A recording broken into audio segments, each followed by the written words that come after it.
Let's bring in senior White House correspondent Kelly Wright and Brad Bowman, senior director of the Center on Military and Political Power at the Foundation for Defense of Democracies. Gentlemen, welcome. Brad, let's start with you. So how does this turn the tide for Ukraine from a strategic military standpoint? Thanks for the opportunity to join you, and thanks for the question. You know, U.S. weapons are one of the reasons that Ukraine continues to exist as an independent sovereign nation, along with the bravery of Ukrainians defending their homes against this unprovoked invasion. Our European allies are stepping up on defense spending, building their stockpiles and their ability to help Ukraine. But we have a window here where U.S. weapons are particularly important. And so what this deal represents is European money buying American weapons so that they can be delivered to Ukraine. That's going to give President Trump leverage. That's going to make Russian attacks less successful. It's going to save Ukrainian lives. It's going to bolster the U.S. defense industrial base. And it's going to send an important message to Beijing that America is not neutral when an authoritarian aggressor attacks a beleaguered democracy. Yeah, and potentially stop what would be an invasion of Taiwan. Kelly, President Trump's tact with Vladimir Putin, he is clearly fed up. He seems to have given up on any good faith conversations. What more can you tell us about that?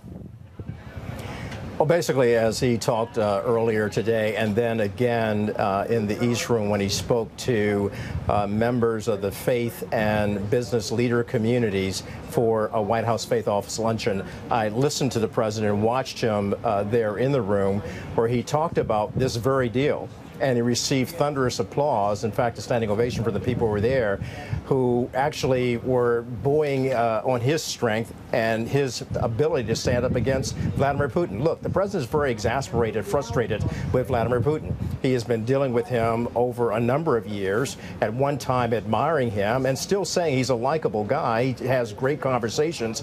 But at the end of the day, when he finishes a conversation with Vladimir Putin, stating that they're going to get to a peace deal, then his wife, Melania, the first lady, says, interesting, he just blew up a building with children. So this is where the president's frustration is, and he's taking Vladimir Putin to task. Yeah. Brad, if you could explain the idea of secondary tariffs, how they work, and why this is so significant. Yeah, the president used that term secondary tariffs. As I think the White House later clarified, he might have been a little confused in that statement. You have tariffs, which most Americans are increasingly familiar with, and then you have secondary sanctions. And so sanctions come in two forms, primary and secondary. Primary sanctions are when the United States imposed sanctions on Iran or Russia directly on citizens in those countries or entities in those countries. Secondary sanctions are when you target citizens and entities of a third country and say, hey, if you do business with Russia, we're going to sanction you. And the reason that's relevant here is China, for example, purchases a lot of Russian oil. That results in Chinese money going to Russia that Putin uses for his war in Ukraine, where he's killing Ukrainian men, women, and children. So if we can stop the purchase of Russian oil via secondary sanctions, you deprive Putin of the money he's using to engage in the largest war in Europe since World War II.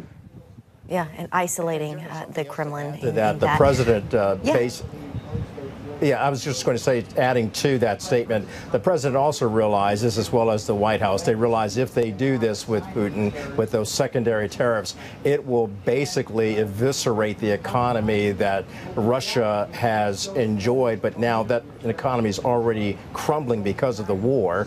And Mark Rutter talking about the fact that there were 100,000 Russian soldiers who have lost their lives since January. Just since January, yeah. The death toll continues to climb. It is very, very high in this war. Brad, if I could, how do you think Vladimir Putin is looking at all of this? I think Vladimir Putin is worried that President Trump's finally got him figured out. You know, students of history know that Vladimir Putin is a former KGB colonel. He's trained in deception. He's a stone-cold murderer and aggressor. And he's going to continue to push his Russian bayonet forward until he hits something hard. And the hard thing, at least since 1949 at the foundation of the North Atlantic Treaty, is American political will and combat power. And so, you know, American support for Ukraine is sustainable. We've spent the equivalent of less than 2.8% on what we spent on the Pentagon over the same time period to simply provide the people of Ukraine a baseball bat over the back fence so they can brutalize Putin, the home invader, so he reconsiders his line of work. We can sustain this forever. Trump is realizing that Vladimir Putin is all talk, and he's going to continue with his war until we shift his cost-benefit analysis. And you do that with tariffs, secondary sanctions, and weapons to the people of Ukraine so they can defend their homes against this unprovoked invasion. Kelly, where do things stand there with ceasefire negotiations? In terms of Israel and Gaza, the president is hoping, as well as Bibi Netanyahu, they're both hoping that they will get to a place of achieving that ceasefire. But there is an impediment that stands in the way, and that's Hamas. Hamas has not agreed to releasing the hostages that are still in captivity. Bibi Netanyahu last week talked about, during his visit here, that he wanted to see all of the hostages released, 20 who are believed to be alive and the other 30 who are still believed to be dead. President Trump wants to start somewhere with an incremental release of 8 to 10 hostages and getting that done to a 60-day ceasefire. It remains to be seen if Hamas will come to the table and actually comply with that. Brad, Israeli officials are reportedly floating the idea of military control-led camps in Gaza for displaced Palestinians. In about 30 seconds, your thoughts on that?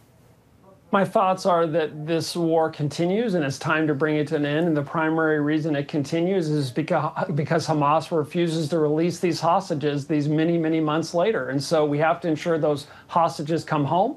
And we have to make sure that Hamas can never do again what they did on October 7th, and that they can never govern Gaza again. And I think the best way to achieve that is for the United States and Israel to be unified, to work together to reach those objectives, and to begin to get humanitarian assistance to innocent civilians in Gaza. Okay, Brad Bowman with FDD and CBN's Kelly Wright. Gentlemen, thank you.